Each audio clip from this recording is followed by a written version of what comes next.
আমরা এখন আমাদের ইমাম সাহেব হুজুরের সাথে কথা বলবো। তিনি এখানে দীর্ঘদিন যাবৎ সততার সাথে আল্লাহর ঘর মসজিদের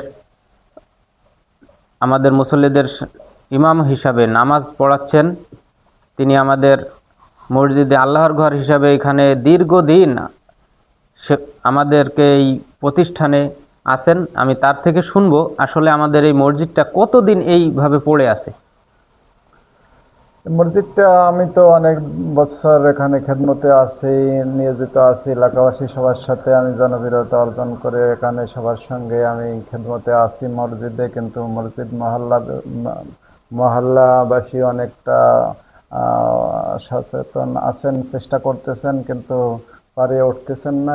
বিদায় মসজিদটা একেবারে জীর্ণশীর্ণ অবস্থায় পড়ে আছে।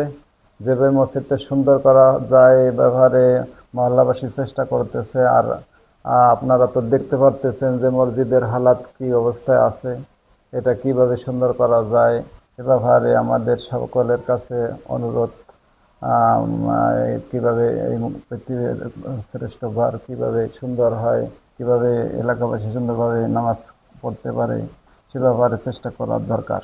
আচ্ছা, তাহলে আপনারা আমার এই ভিডিওটি যে যেখান থেকে দেখছেন, দেশে বিদেশে প্রবাসে, বিশেষ আমার প্রবাসী ভাইদের, তারাও আমাদের দেশের জন্য একজন যোদ্ধা। এই প্রবাসী যোদ্ধারা আছে দেখে আমাদের বাংলাদেশ এতটা উন্নত।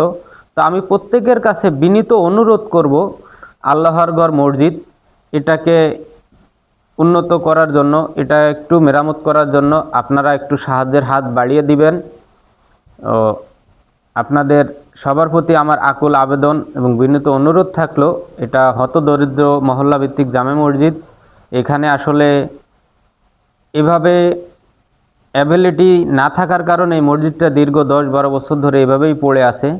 তো আপনাদের কাছে বারবার একটা কথাই বলি, আপনাদের কাছে একটা অনুরোধ করি, আপনারা এই মসজিদটা উন্নত করার জন্য আপনাদের সাহায্যের হাতটা বাড়িয়ে দিবেন।